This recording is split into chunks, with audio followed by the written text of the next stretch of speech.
Right, cheers guys for putting up with that ridiculous just noise in that first video. I'm just going to sum up my experiences in the first 5 minutes. In 5 minutes. First things first, in terms of the build quality, I'm actually quite satisfied.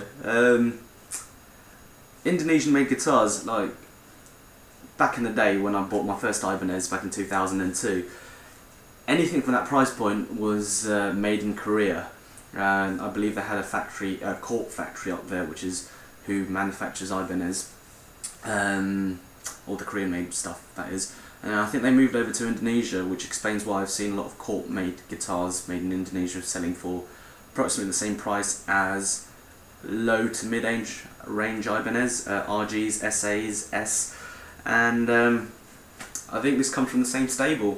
Mahogany, it's meant to be a dense heavy wood, but you can see how thin it is from that sort of aspect. I'll give you like a sort of 360 of it.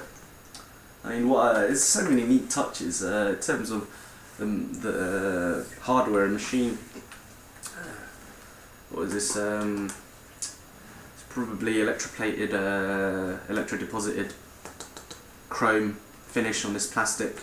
This sort of black, well, they say black chrome, whatever it is, hardware. I wouldn't be surprised if the finish doesn't last and it starts to sort of lift itself or react with the sweat in your hands and eventually become silver, as what happened on my RG. But I'm impressed. I could either normally vouch for Indonesian made stuff or completely rip it to bits, but the stuff that they have for export tends to be of the 80th percentile of goods, hence why they leave all the shit for like people back home in Indonesia for the domestic market. One thing I do have to say is that I'm slightly disappointed at the cutaway there. It's a bit of a chamfer. If I were to pay £300 for a guitar, I'd at least want to have that sorted out. It looks as if some 16-year-old guy who barely qualified high school in Indonesia went to the factory and just decided to plane it. Get it sorted, please, because it's just little touches like that when you pick it up you don't notice it, but after a while you kind of think, it's reminiscent of some of the sort of teak and mahogany furniture that my dad has back home in Yogyakarta in Indonesia. It looks good from a distance, but when you look very closely you could sort of nitpick sort of minor irregularities. But let me just zoom in closer just so that you could have a better appreciation of the grain and the sort of shape, figure and form. Hardtail bridge. I've just messed about with the intonation to get it just right on the 12th fret. The curvature, you could probably see that from the reflection. 1, 2, 3-way switch. Jack, which is accessible through there. No, sorry, there. And this little doohickey there, that's for the 2 3-volt batteries to power the active circuitry. Nice binding all the way around. Goes to the headstock. I'll just take it back out so you don't get reflection. And even the Ibanez decal, it's not a transfer. It looks like it's been sort of applied with great care. You compare that with my RG. Oh bloody hell, it's actually pretty heavy. See, that's just a blatant transfer. Not that it bothers me. Frets on the whole feel very smooth, no sharp edges, evenly rounded. On the back, the neck is very clean. I don't know where I'm getting that really bad light. It's probably from the TV. It's just very simple.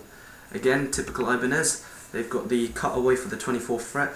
Even that feels pretty smooth, and looks like the finishing is up to scratch with this. So why I bought this guitar, and why, if I've already got a perfectly good Ibanez RG320, did I buy something? Well, I wanted this for its pure simplicity. The 320, whilst it is a good guitar, tonally it probably has a brighter tone. The wood feels heavier because it's more of it. and it has a Floyd Rose for that extended sustain.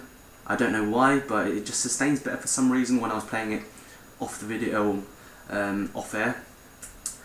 And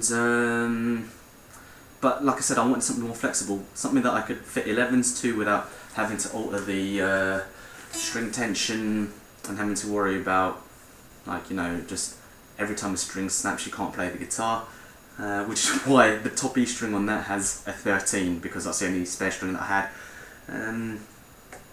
This, once I fit it out with top heavy bottom slinkies, well, I could drop C it, maybe drop B it, play a bit of kill switch, the stuff that I would otherwise play on my Schecter if it didn't sound so muddy.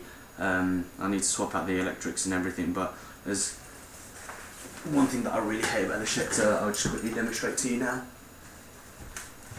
The nut is cut very badly. It's not even, I'm not getting a good angle on there, but it's not even level, so it's sort of taller at that end than it is at that end.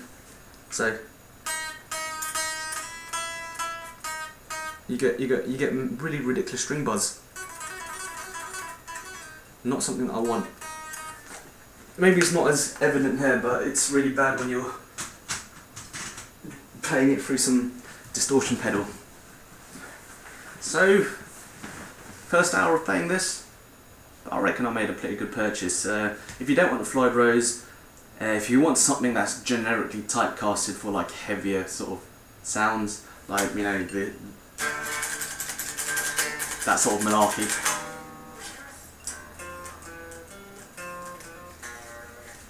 this is a perfectly good guitar for that.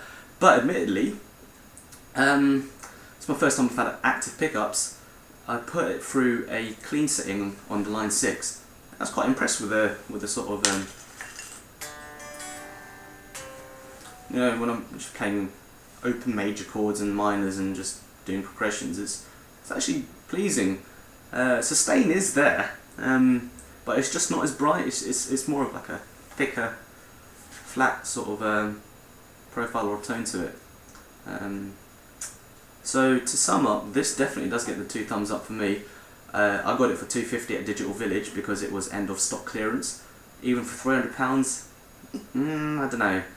But I had a work bonus coming through this wage. It was either this or the Fender Tom DeLonge. Luckily I didn't buy this because I had saved $250, and with that 250 quid I could use it to pay for me and 3 of my mates to go and see Blink-182 in London next year. So tip to the top, over and out, 2 thumbs up from me. That's the way it's got to be.